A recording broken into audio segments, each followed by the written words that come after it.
at the time. Saiji Ubakin was one of those masters.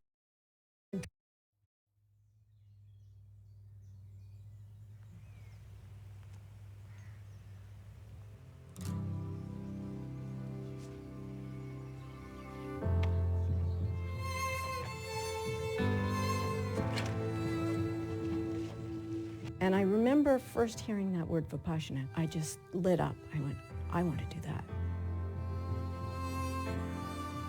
At that time, many people were traveling overland, like there was a bus going from London to Delhi. Yeah, dream bus, you know. People stoned off their head most of the time, very psychedelically painted, but you could take this bus, and I don't know, it took a month or so to get there.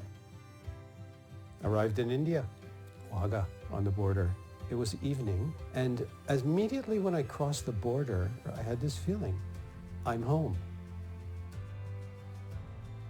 We just kept heading east, and somehow we kept finding ourselves in opportune junctions where it made sense to keep heading east. This was now getting too late in the year to go overland to India, so the next option was maybe a ship out of Kuwait City might take us to Bombay.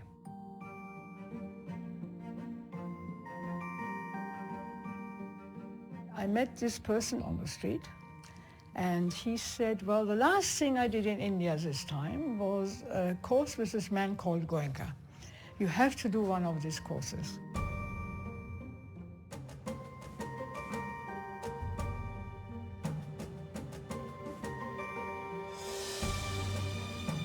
We can call them hippie students, but certainly these were people from all over the world, mostly the Western world, who were clearly looking for something. In America at that time was the time of the Vietnam War. So think of all of these young people, these young leftist, liberal, radical young kids who didn't want to have anything to do with the war. And one of the reasons I left the country, I went to Israel, and when I got to Israel, they wanted me to join their army.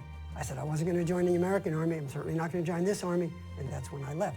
But there were thousands and thousands of these Western people on the road going to India, not really knowing what they were looking for. This was the days of the Beatles, the Rolling Stones. Clearly it was a magical mystery tour, and the fortuitous events of many different spiritual paths. People meeting their teachers, meeting their gurus.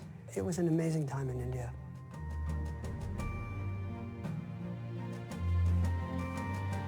We actually got to Bodh Gaya. The last place we stopped to look for a place to stay was the Burmese Vihara. The Burmese Vihara was instrumental in my life. Menindra was there, so Menindraji was my first teacher. And then one night, about 2 months later, Menindraji came upstairs and he said, my friend S.N. Goenka is coming tomorrow to teach a 10-day course, and he wanted all of us to sit. I said, great. The next day, Goenkaji walked in, and as soon as he walked in, everything changed. And he had come for one course to Bodh Gaya, and he stayed for, I remember 5, the book says 4.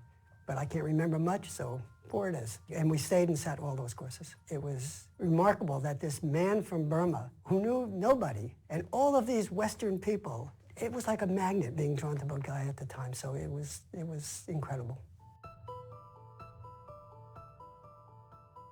His first course in English was a few months earlier up in Dalhousie. There was a couple there from San Francisco who had been cooks in the old Haight-Ashbury district in the hippie days. They came to India and they were looking for something. So they wrote to 13, I think it was 13 different living Buddhist masters at the time. Saiji Ubakin was one of those masters. He wrote back to them saying that my teaching representative in India is S.N. Goenka, and at the same time, the story I always heard was he wrote to Goenkaji saying, you go up to Dalhousie and teach those people, which he did. He said he was so unsure of his English that he started the discourses in the evening. He said the first discourse, 20 minutes. I think second discourse, 20 minutes. He said by the time day 3 happened, 1 hour, no problem.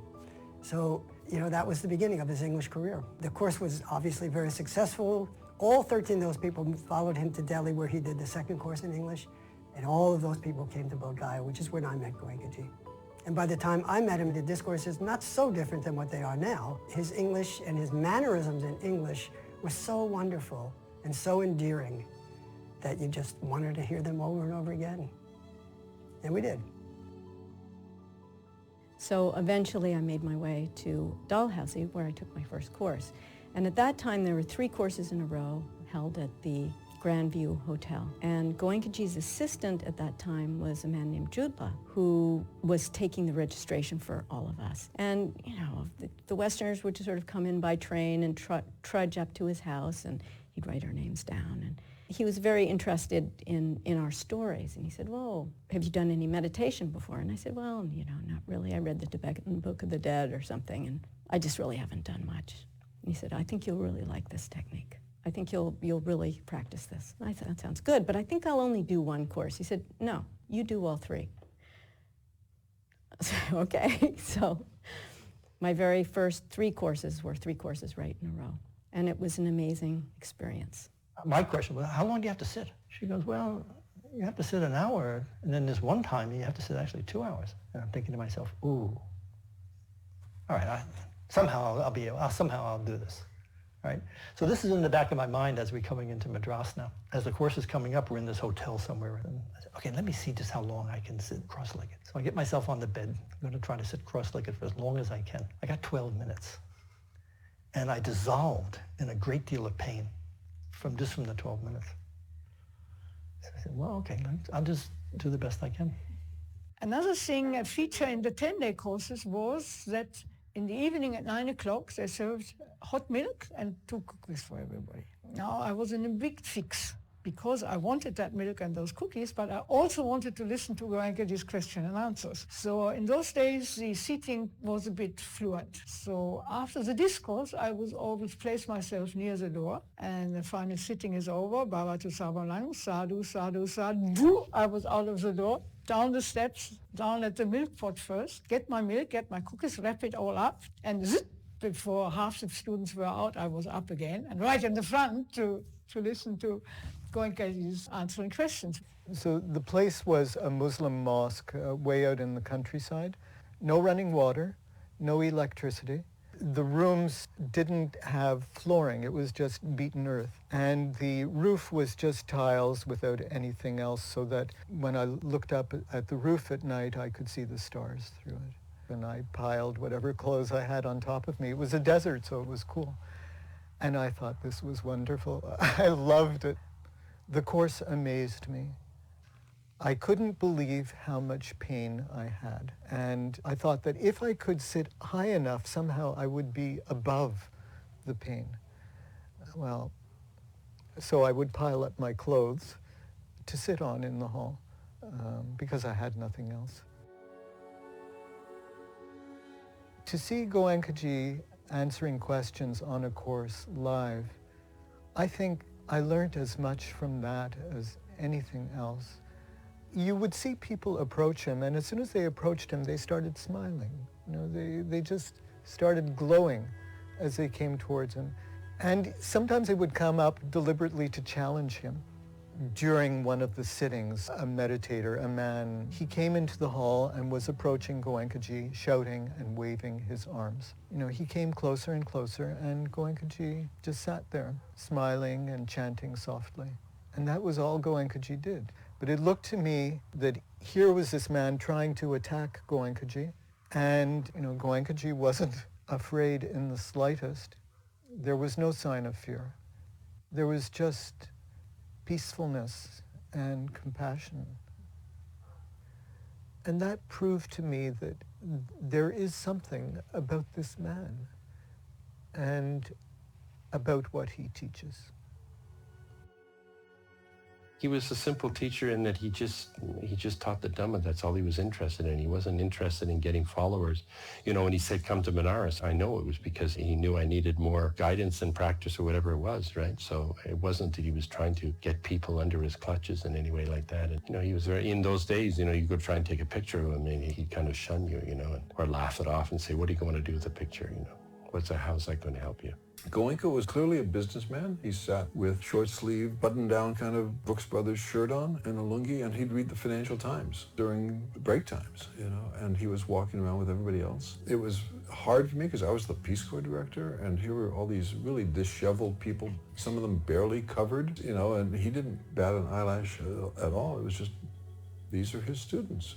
About 2-3 weeks after the course, when I was back in Kathmandu, I got a check in the mail for like 14 rupees, which was like $1.50, because the course did not cost as much as they thought it was going to cost. And I thought, so that really made me stop and think, this is the real deal. Okay, I understood the technique, Goenka was available, there was no gurudom, and it's not about money. I remember in my first courses, the bell ringer used to wake up all the women by going into their rooms, ringing the bell, and if they didn't get up, he would tickle their feet. There were people giving each other massages. There was lots of things happening that I don't even want to know what might have been happening on those courses. But we were still oddly dedicated. I mean, we felt deeply about it. We felt strongly that this was something absolutely extraordinary and amazing, and we were dedicated to it. We were good students in our own quite astonishing way. He was very, very, very accommodating because I think he saw something. He saw that dedication and he knew that we would work hard. And he did say at some point, he said when the Indian students did start complaining a little bit about us, he said, look, these people really have a strong determination and a dedication and a virya that is exemplary. And so, we have to make accommodation. People would come and meet you. You could talk all the time if you wanted. We played cards in the first course in the room. So it used to be easy. But when the Anapan started, the room was dark. So I thought maybe Goenkaji is going to hypnotize. So I did not repeat the 5 precepts. But then he was so normal and natural that he makes everybody so comfortable. So for first 2 days, I was not doing anything. I had no faith in him. I just wanted what sort of man he is. Because I have seen so many other saints also, which never impressed me. So I was just tasting him. And on third day when he started to observe sensation here, then it clicked. Oh, this is something most valuable thing I am missing. So then I started doing what on first day what he taught. I remembered and I started doing. Whole night I did not sleep. And there was a common dormitory, and all were snoring and sleeping, and I was meditating.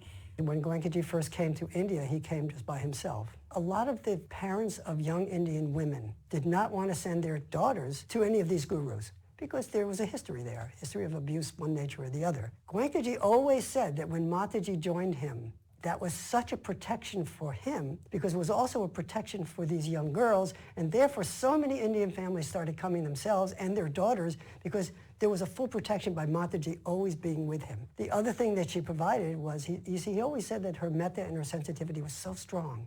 So he would be busy talking, dealing with something or the other. She'd be just sitting there practicing metta. So it was a big protection for him all the way around and a big help to the students.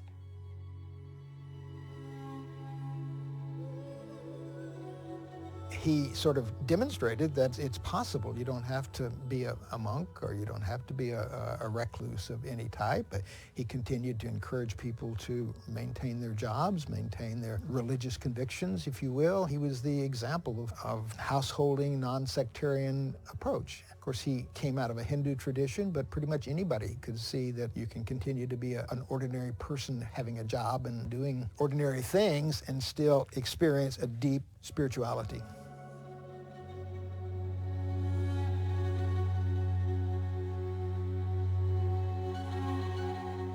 It was January 71, and Goenkaji came into the hall for the evening group sitting, 6 to 7. He had received a telegram, and he announced the light is out in Rangoon.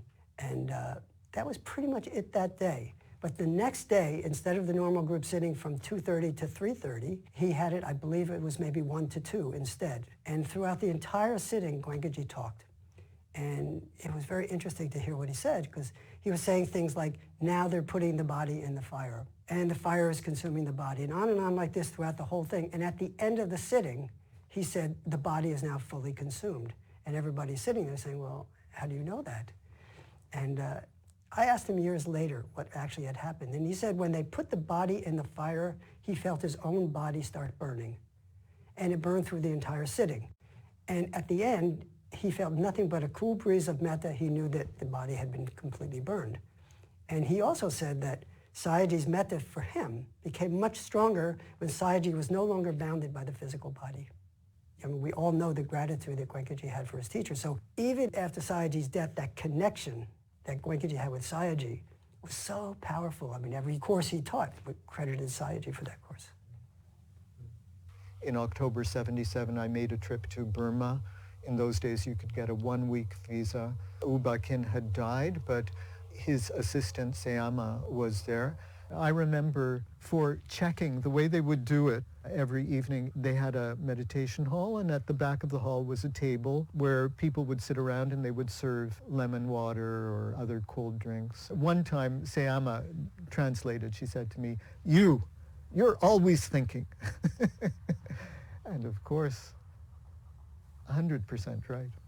So Sayama was in India at that time. Very impressive, and we understood her to be very highly developed, and it was a very strong metta. Yes, so it was a privilege to sit with Sayama.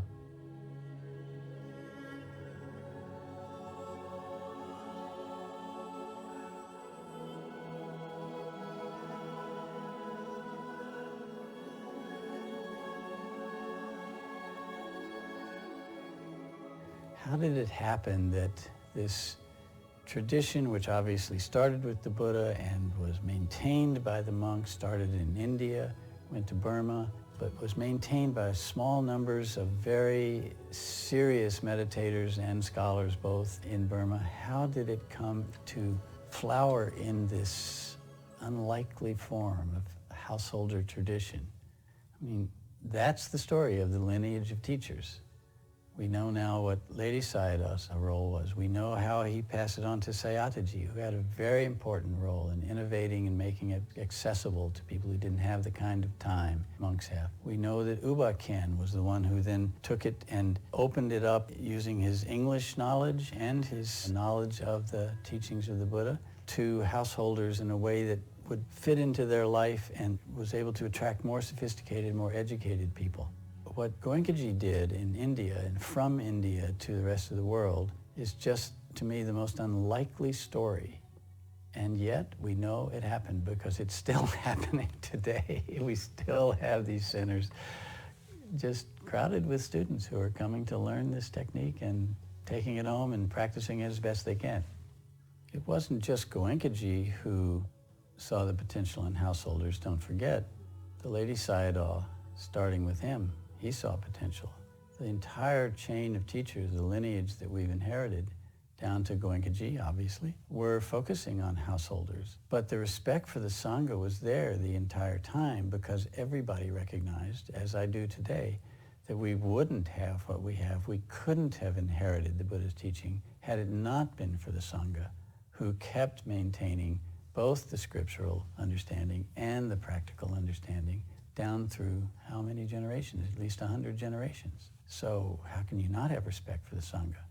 Problem that arose in Burma was that they were afraid that the Sangha would be lost because the entire fabric of Buddhist culture had been broken during the time of the British colonial empire period. Responding to that threat is what led Ledi Sayadaw in particular to sort of turn his attention elsewhere and bring householders into the practice and into the scriptural study as well.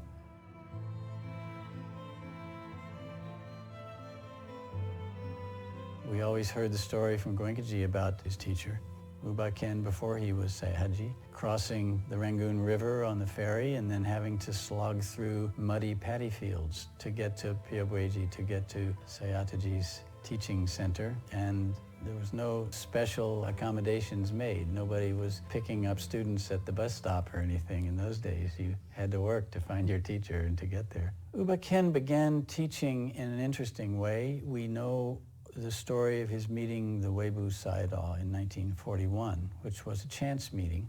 U Ba Khin had been given the job as an accountant to go out and audit the books of various railway stations. And so he had a rail car and he was riding along on the railways and he would stop and look at the books at each place and then go on and audit the books in the next place. And that's when he first saw the Webu Sayadaw, asked, "Who is that monk?" Went to meet him. Webu Sayadaw meditated all day. U Ba Khin went and just sort of paid respects in front of his hut. And the door came open and out came Webu Sayadaw. "Hey, who are you?" Sayadaji explained to Webu Sayadaw how he was working. Webu Sayadaw said to him, "You must start teaching this immediately."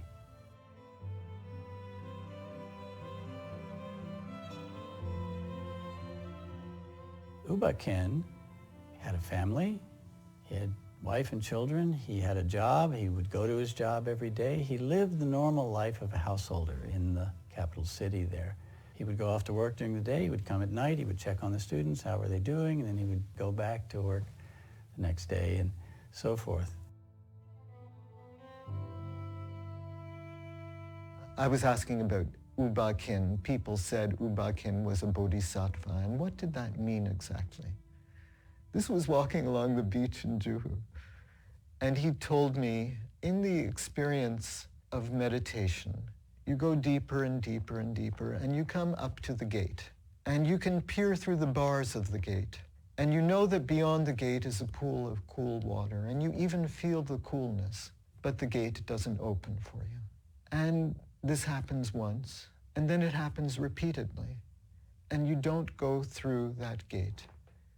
Then you know, at some time you took a vow to wait for the experience of nirvana until such time as another Buddha arises, or sometime. You've taken a vow of some kind that in this life you won't experience it. You will meditate as fully and as completely as possible, serve, and that's what you're doing in this life. So that was how he explained it to me. We were talking about Uba Khin, but I'm very, very sure he was talking about his own experience. Uba Khin, it seems clear in retrospect how he was training Goenkaji, even though Goenkaji says he didn't know that was going on. I think it was Uba Khin's plan for a long time. When the opportunity came and Goenkaji needed to return to India for family reasons in '69, that's when Uba Khin made the appointment official, wrote out the certificate saying, this is a teacher appointed by me, and sent Goenkaji off with the definite mission to return Dhamma to India.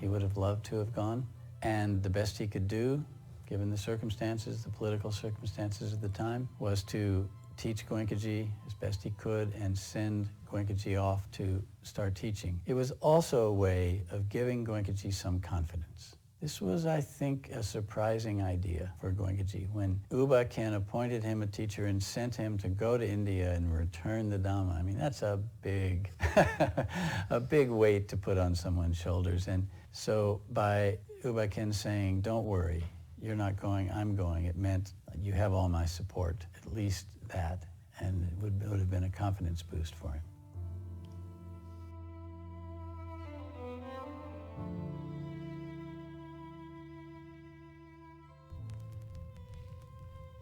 I was never aware that my teacher is training me for teachership, but much later I came to know that all the time he was grooming me for this job. Somehow or the other he thought very soon after I came in contact with him that this person has the power me to carry on the work of Dhamma, which actually was told to me after Siaji passed away and after I came to India. Some of the students there, my Dhamma brothers, they told that when I was for the first time entering the center and Siaji saw me coming, I don't know what he saw, and he said, here comes a person who is going to spread Dhamma. He is a man of very deep parami. So from the very beginning he had this in mind that he is to train me for some particular purpose, but he was a very wise person not to allow any ego to come in my mind. So he never told me anything. After my first course, when I tried to bring more people, I was not successful immediately. It took some time. But when Indians started coming, then he used me as a translator. So I was sitting near his feet all the time. And there the training started. Because while translating, I was understanding more about Dhamma I was understanding what sort of questions people ask, and I was understanding how the teacher explains them. And like this, it moved on. Sayaji at one time decided that we must go out of the center. We must go out to Upper Burma. We arranged 2 camps, one in Mandalay, one in Myanmar. And there he was giving me more responsibility for checking people as the assistant teachers do now. And suddenly at the time of discourse, he tells me, Goenka, they are all Hindi-speaking people. Why I should give a discourse and you translate? You give discourse. But to give a talk in the presence of my teacher, that was very embarrassing. And to give a talk on Dhamma, still more embarrassing. He said, no, don't worry, carry on. And I am speaking and he understands Hindi to some extent. He keeps on directing me. Now we talk about Vishakha. And I change my subject and talk about Vishakha. Now we talk about Anathapindika. And I change my subject. So that was like a guide with me all the time, telling me what I should talk in my discourse, what I should talk in my discourse. Like this for 10 days I learned what important things should go to the students. Of course, later on, I made my own decisions, knowing the background of the Indian students, their culture, their understanding of dharma, their philosophies. So what all things should come there in my talk so that they don't have any more questions or doubts about the teaching. So in the discourse itself, cover it. But the beginning was made by him.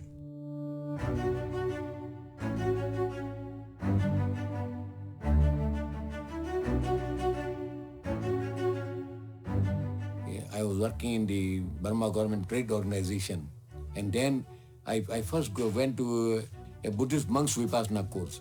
Then one of my Indian friends told me that we should go to Ubakin Center because there we have got an Indian vegetarian kitchen and Goenkaji is involved there. And I was lucky that at that time both Ubakin and Goenkaji were simultaneously my guru. Goenkaji came to give discourses in Hindi to those Indian students who were not well fluent in Burmese. So I could understand both Ubakin's discourses as well as the Hindi discourses by Goenkaji. So I was benefited from both sides. On the last day of our Vipassana course in June 1969, I got a good news or sad news that Goenkaji is very soon going to India. So on one way we are happy that he's going to India. On the other way, we were very sad that we will be missing him because we love him so much. We like to be next to him every now and then. And soon after Goenkaji left back to India, one Sunday evening we went to Myanmar Road, in Internal Meditation Center. And after meditation, we are sitting just in front of Ubakin and we are listening to his talk. And he started suddenly talking about Goenkaji. He said, now you will see that my disciple Goenkaji has taken back the plant back to India. It belongs to India. If it spread directly from Burma, we will be stealing. It should spread from India. So I am happy that Goenkaji has gone back to India and now you will see that the plant will get planted firmly in India and it will spread from India like anything. And then he predicted, I will not be alive to see, but you will see that pagodas will be built throughout the world. Throughout the world, it will spread.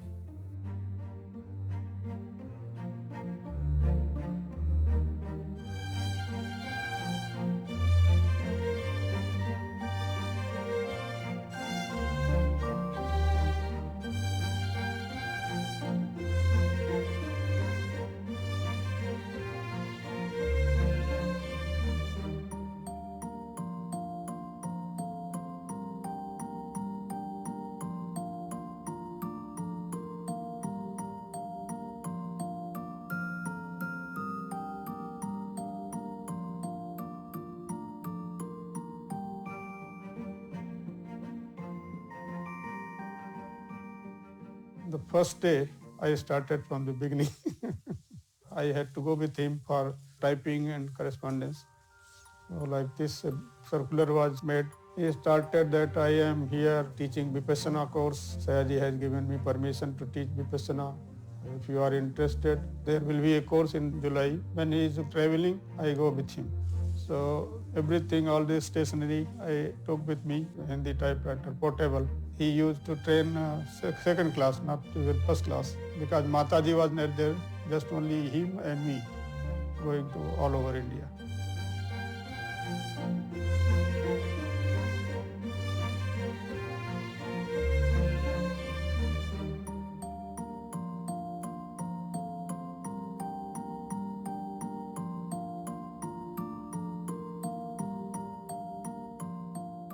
This was the first bit of his, yes.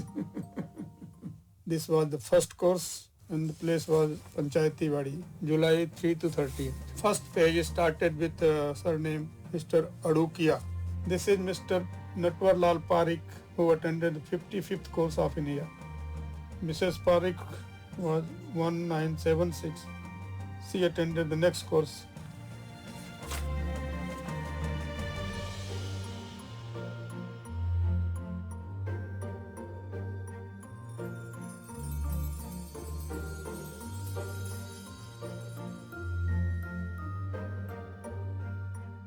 Goenkaji's role in bringing Dhamma out of Burma and to India was a very delicate one because, in fact, Buddhism in India is, in some quarters, quite reviled. Rather than a legend or history or mythology of respect for a great Indian teacher, instead the religious teachers of that time began to talk down Buddha and his teaching. It's odd. You'll go to various places in India and you may find that they retain a statue of Buddha, an idol of the Buddha. They say the Buddha is part of their pantheon of gods. He's one of the reincarnations of Vishnu or something. But at the same time, they'll say, but don't follow his teaching. No, that's bad. So now Goenkaji comes and he's starting to teach in India. He didn't call it Buddhism, as we know. He used the word Dhamma. Dhamma or Dharma is a very respected word in Indian language. By getting people to meditate, began to show them that what the Buddha was teaching was not something to be reviled at all. But he had to do this little by little. It was hard to convince Indians of this. And in time, they came to see it.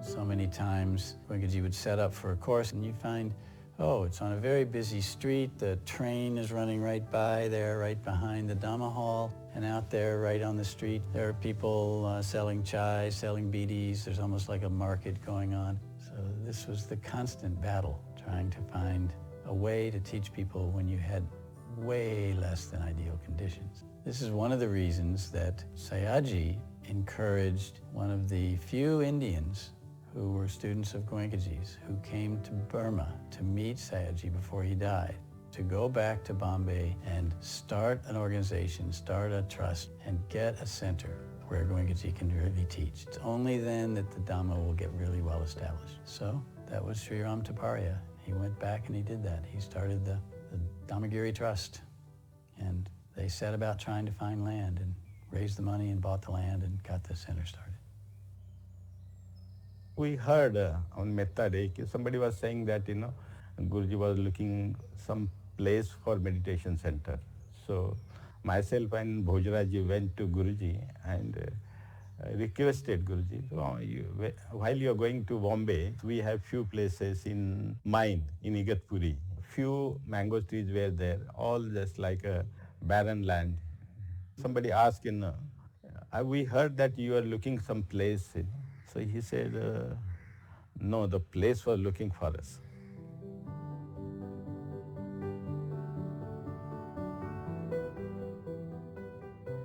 After some years, we came to know that while Guruji was traveling in the train, passing through Igatpuri, many times he was, coming out train looking at these waterfalls, beautiful mountains and greenery. And after some time he told that he was thinking that, suppose if we had a place like, Igatpuri for our center, how wonderful it would be.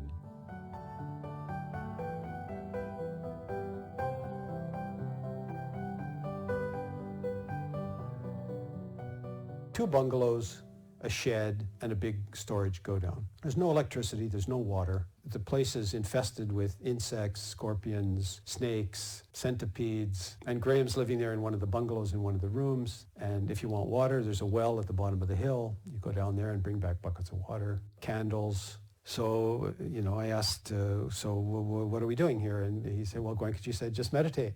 So that's what we're doing, just meditate. But half of our time was consumed in keeping ourselves alive because We have to cook, we have to go down to the village and shop, we have to bring up water.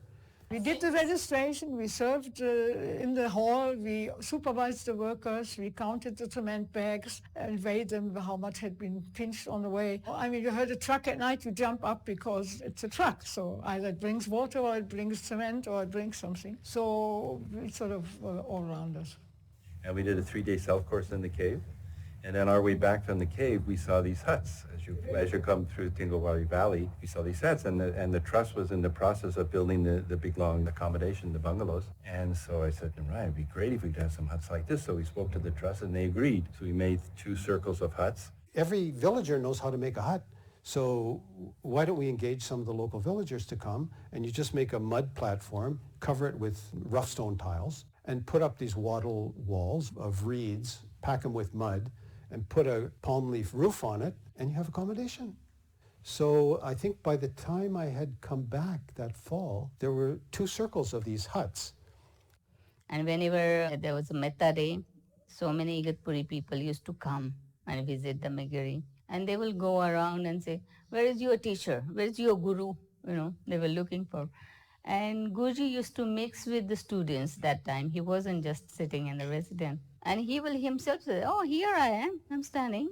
I'm not any different guru, you know. I'm just the family man, you know, just as you are. So, and here is my wife is also with me. I'm not nobody like a long beard and something different. I'm also a human being like you. I'm not different. And he just gives example like as he is. It was really great experience for Igatpuri people also. They never found any Babas or Guru like that. I went to Dhammagiri in the fall of '76. I think I started off in the office. I knew my way around a typewriter keyboard a little bit. Very, very early, he was revising the Code of Discipline. It had existed, I think, from his very early days. He had written it himself, and he wanted to revise it. And because I wasn't afraid to sit at a typewriter, you know, I got involved in doing that. And then there were letters sometimes to do for him. You know, from there it continued.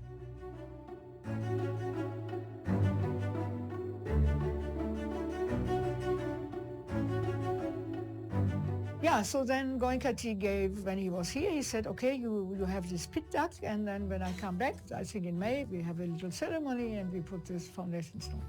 We all gathered around that hole. Then Mr. Bodrat from Igatpuri, who had found this site, he had brought a coconut and flowers, and he wanted some really nice ceremony. So Goenkaji actually they did break the coconut, but he wasn't too happy with it because he really wanted to have the pure teaching and not have any standard ceremony involved with that, because then somebody might take offense or somebody might say this is important. Then every center we have to start off with all these blessings and ceremonies and coconuts and stuff like that. As he said, leave every rite and ritual behind. Not to condemn it, but here we don't do that. And I think that was the main reason.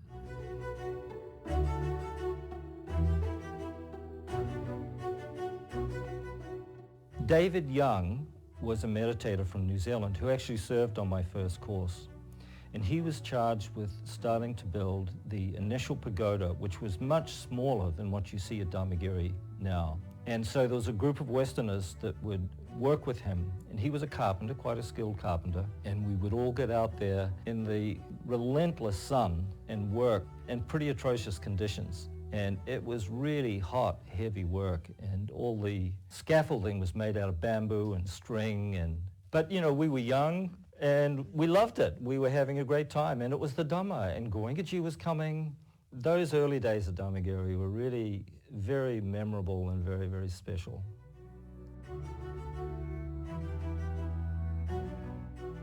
Goenkaji always talked about this prediction of the Dhamma going from Burma to India and from India to spread around the world. And all of these people from different places, from all the countries, they took it back. So that vision, that hope was always, let's have courses in the West, let's have courses in the West.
And there were a couple of teachers that sat with Sayaji that started to teach some courses. It was Mr. Hover in California. There was John Coleman in England. And Ruth Dennison. I think just those three did conduct in the West, and they conducted because Goenkaji said to his students, you're going back to America, you go to Robert Hover and invite him to conduct a course, organize a course for him. Same thing for John Coleman, and I believe the same thing for Ruth Dennison. So we felt it as our task to bring it to other countries and to our own countries. From mid-69 through 70, there were no Westerners. And then after that, the word really started to spread. And I went to Goenkaji and I asked him, I had an idea that I'm seeing these Westerners and they don't know each other. When they go back to their country, they could contact each other and they could sit together. Could I note their names by country and their addresses and then maybe contact them? So Goenkaji said, yes, go ahead. During that year, Bill Corselius was also working up this idea about a newsletter. This list actually became the data that we started off with, and the newsletter took off. So the first 9 years were eclectic and with all sorts of articles, and were very personal actually in some of the things that were noted in there.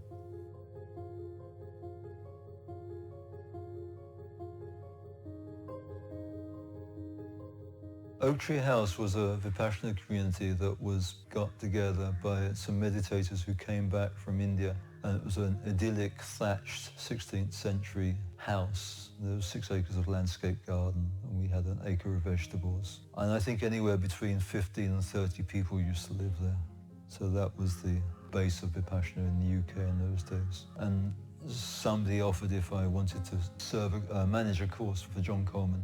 I have no idea how many courses we held for John, but it was probably 5 or 6 courses, maybe more.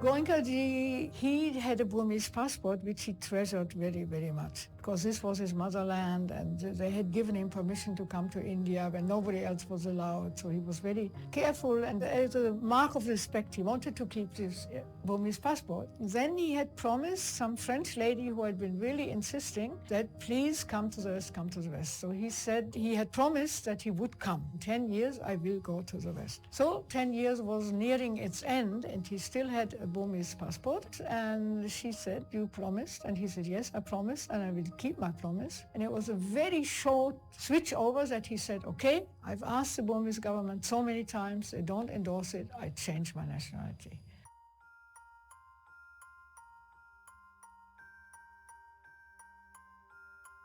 I went with Goenkaji. When Goenkaji first went abroad, 2 in France, then we went to Canada,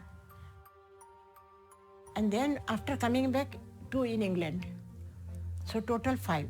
The invitation had come from one yoga organization. Tara was part of that, and Tara had done only 1 course, and she invited. And Goenkaji said, this is an opportunity, and somebody is asking, we should go.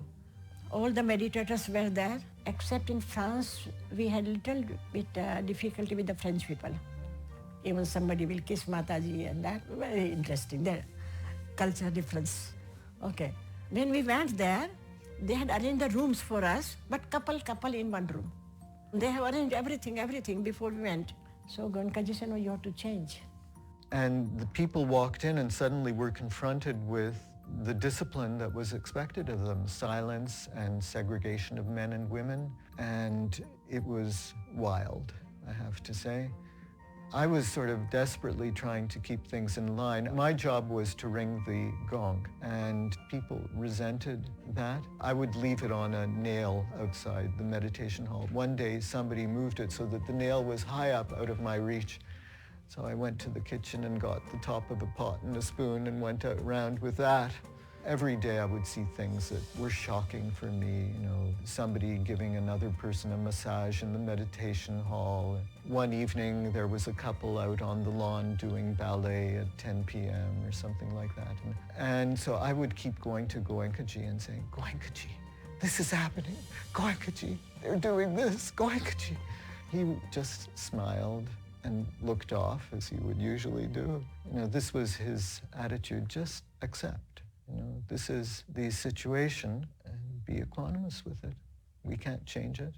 And I think the one in Switzerland was canceled and we heard about it. So we immediately phoned and said, come to Montreal, we'll pay the ticket, we'll find a place. So he agreed to come to Montreal. So we organized a course in Montreal. That was the first course in North America. And people came from all over. All the old students came from California, Florida, different places, And there was Jean-Claude. He was a French filmmaker, and he actually videoed that first course.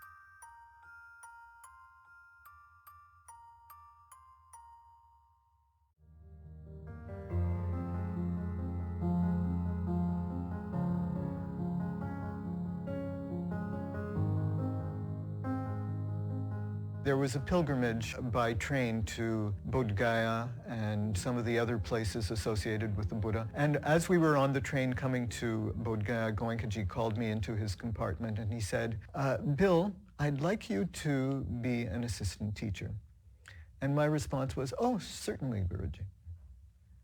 I've often regretted those words. And then once the course was fixed, then Goenkaji announced that I had been appointed an assistant teacher and would be conducting a course. I don't remember the announcement. I just know I came out of my room one day and suddenly everybody knew. And everybody was relating to me differently. And it felt really hard.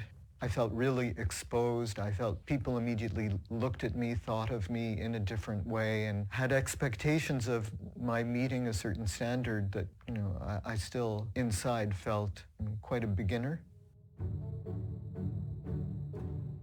At the end of that pilgrimage, after going to all the places, Bill Hart was left with the job of conducting the first assistant teacher-led course in Bodh Gaya. And I remember seeing that Bill had almost nothing to conduct that course with.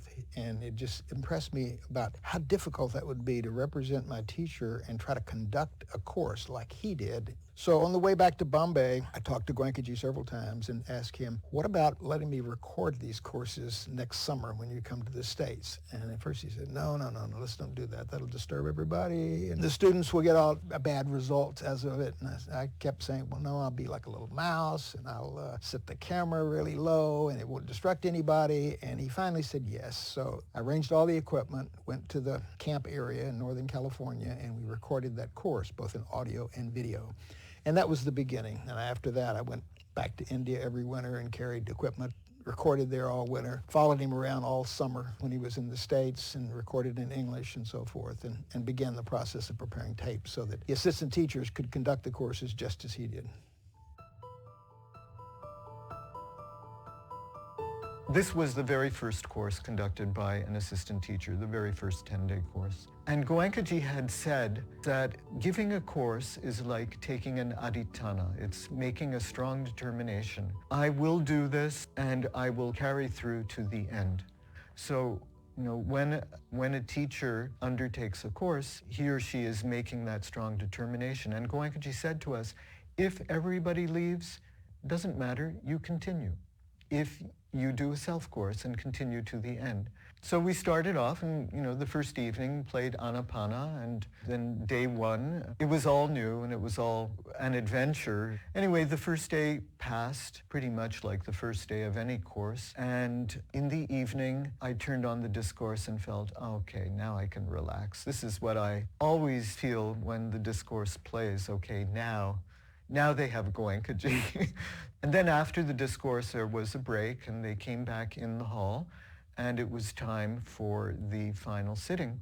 And now I pressed the play button to continue. And there was just a hissing sound, nothing else, silence. There was nothing on the tape.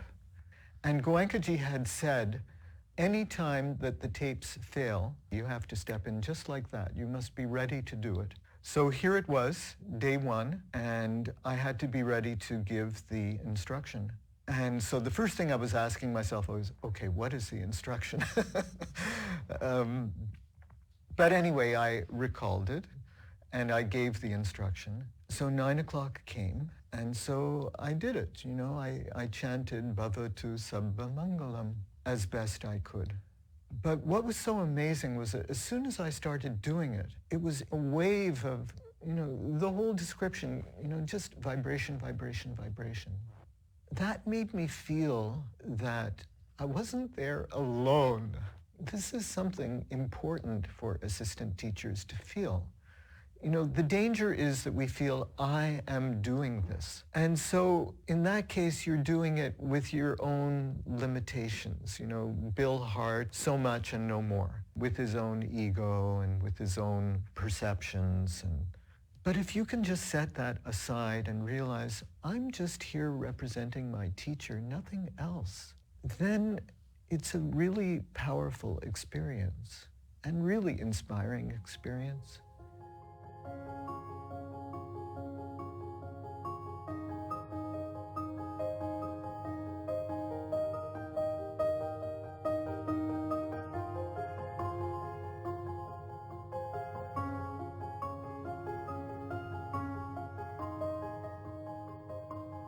Goenkaji called us in and said, I'd like you to serve as ATs. And both of us said, look, we're just not, with all respect, we're not, because we're looking at Goenkaji, who's a Dharma teacher. He's a real Dharma teacher. Who are we? We're just, gosh, we manage courses. And he said, well, how can you repay your debt to your teacher? So you can't argue with Goenkaji. So we said, all right.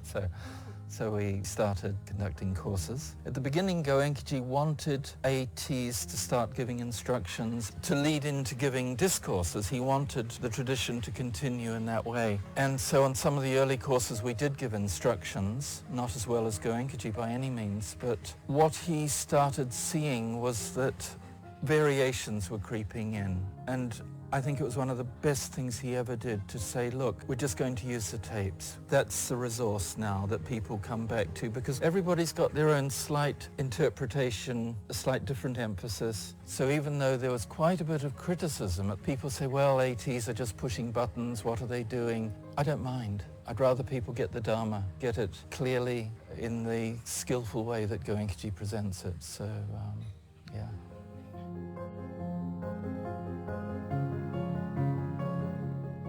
You'd go to North America, Canada, California, and 1 year Chicago. And there was a course that we managed and put together in Cape Cod, Massachusetts, Sandwich, Massachusetts. And we really went under that year, because you wanted to make it a Dana course, and we're going, ooh, okay. And people didn't get the idea of Dana at that stage. So we were a little short of money. And he said, it's time. It's time to look for a center. He said, I have time. Let's do something. Let's go look for a center. We drove around to a lot of places. Some of them he wouldn't get out of the car. And we just kept showing him places. So finally we showed him this place. I had my daughter in the car, who was 3 years old at the time. So we pulled up to this place and she jumped out first. She said, oh, let's buy this place. It has a swimming pool, which is what we filled in there. So Goenkaji started walking around, and we walked up to where the pagoda is, and he said, oh, this is a good place for a pagoda. He said, this is a really good place, so let's try to put an offer in on it. We put an offer in, and we bought it. So this was the first center outside of India that there were courses on. This is June, and by August we had a center.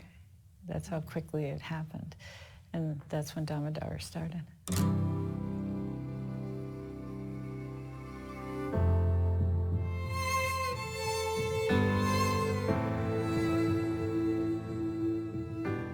In the early days, we only had this one house at Damodar. And so our first course, I think, was for one person, actually, served by two. And then the next course, I think there were 4, and then there were 6, and then so it sort of exponentially grew. When we started in India, we were cheek by jowl. We were sleeping right next to each other. And so we continued that tradition at Damodar. And we had the rooms filled with mattresses, people sleeping right next to each other. And it didn't seem weird then. It was perfectly okay to do that.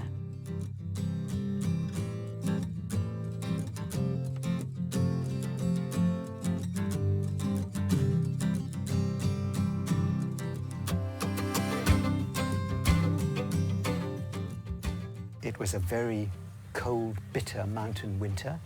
We had to build the entire center from scratch. There was nothing there.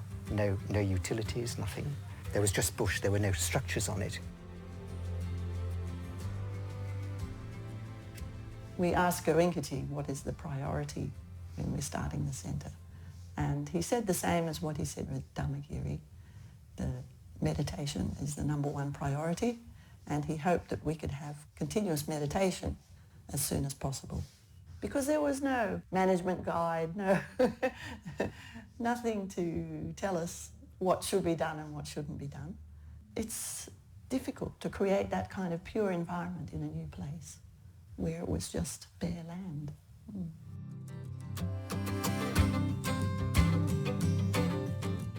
Even today, it's hard to understand it, but it is growing, and it will grow a lot more, I'm sure. But I do remember Goenkaji in his first discourse is always saying that Dhamma will go to every village. We'll have centers in all the villages, throughout the world, every town throughout the world. And I did not say it wasn't going to happen, but I hadn't, obviously Goenkaji could see something happening that I did not. I just said, well, we'll see. When the internet came along, I knew that was going to explode the entire ability to spread the word to people. In about 96, I started the first Dhamma.org website, kind of taught myself HTML programming and took our basic materials and converted them to a web-based material and put them up. As things have progressed along, it's kind of grown into a much more sophisticated thing. We get hundreds of thousands of hits a day. Almost all of our registrations are done via the internet, but the internet just opened the door to a global communication and contact with people making available our courses, and it's happened. So I was sitting this course, and after the course I was in a tent, and Bill Kuselius came in, who I didn't know from Hot Rock at that time. Bill sticks his head in the tent and he says, "Are you Harry Snyder?" "Yeah, I'm Harry Snyder." "Are you an attorney?" "Yeah, I'm an attorney." "Well, we're talking about forming a trust. Would you be willing to come and talk with Goenka about this?" I said, "Okay, that's what I do." And then I would get calls from him. "Well, Harry, there's going to be the 2000 Millennium World Summit in New York at the United Nations, and we think Goenka's invited. Take care of it." Okay. So I had a contact at the Interfaith Center in New York, who was a good friend, who was actually a Goenka meditator as well. So we're at the United Nations, and it's this long morning and afternoon before Goenka's going to wrap up this discussion on conversions. And almost all of the speakers were saying, "Please stop this conversion. This is ruining our culture. It's not just about religion. It's about people being confused and people fighting with each other. Please leave off the conversion." So then Goenkaji gets up and he talks. So much has been said about conversion, for conversion and against conversion. I am for conversion. I'm not against conversion. But conversion not from one organized religion to another organized religion. No. Conversion from misery to happiness.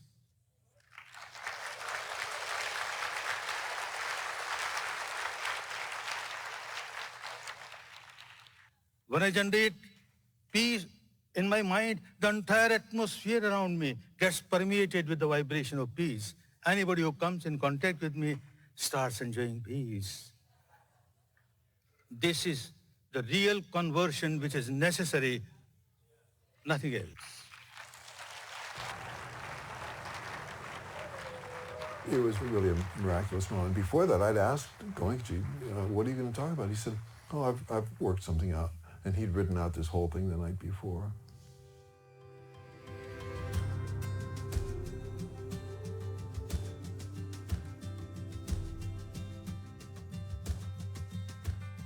To say that Vipassana has become the basis of the life is an understatement. It has to become the whole life. And Goenkaji has provided us with that example. Here's a man who went from quite angry businessman to somebody who changed the arc of hundreds of thousands, maybe millions of lives, because he's given something so simple, so tangible that people can do for themselves. He was a great man. So I'm fortunate. I feel really happy to have met him, knowing that it's still a really long path.